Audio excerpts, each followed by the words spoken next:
Happy Saturday.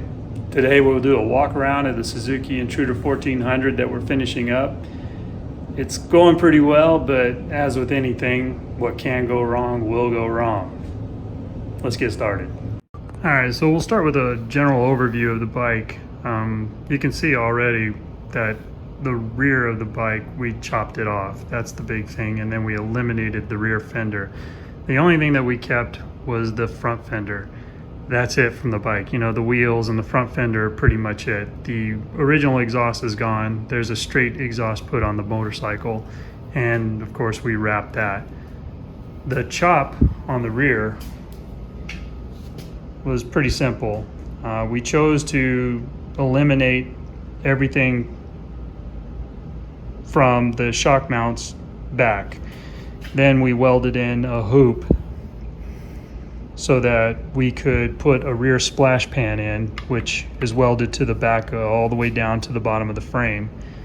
And that gave us the opportunity and the ability to then accommodate all of the electrics, because we also, as you can see, eliminated the original side panels. Those are gone. We did what most folks are doing nowadays, and we purchased adjustable shocks on eBay, matching them to the color scheme that the bike owner wants, which is an orange tank, orange accents on the motorcycle.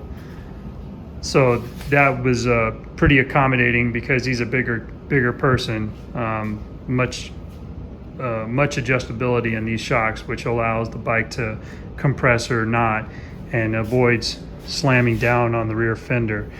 The rear fender is a blank that we bought, and we had to cut and modify to fit the rear wheel appropriately. It took quite a bit of work, and then of course we just got some round bar to make the support for the rear fender.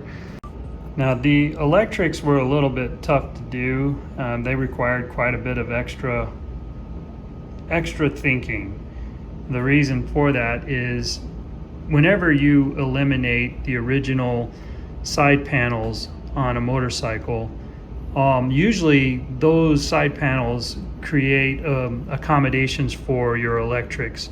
So as you eliminate those side panels and you're going to change the look of your motorcycle, that's also going to require you to change the way that all of your electrical components now are mounted, and spend a lot of extra time trying to figure out how you're going to reorganize them. This does look like a rat's nest, but believe it or not, this is organized. It makes sense once you understand each of these components. In the back here is the CDI is laid flat and mounted against the back splash of the motorcycle. And then of course there's all of these other various relays in here. The signal relay and the starter relay are right here, completely accessible underneath the seat pan, and the fuse box as well, which is the same thing. Another issue that was run into on this motorcycle, the original skins accommodated a specific mounting for the ignition coils and the fuel pump. The ignition coils and the fuel pump in the original mounting allowed the fuel pump to reside right here, and the coils were much higher so that everything lined up in a different way.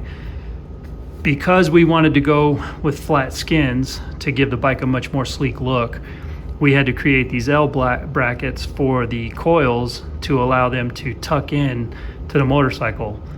That would not allow the fuel pump to mount in its original position directly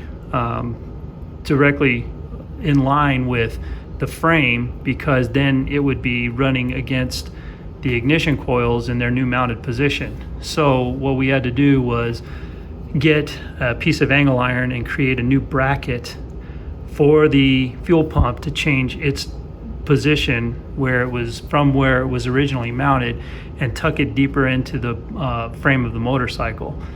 That created much more space for us, but it did also create a few more challenges as far as running the fuel lines and also getting the mount itself attached to this location. But once it was done, everything worked out, and now we have the ability to mount our new skins and give the bike the look we were trying to achieve.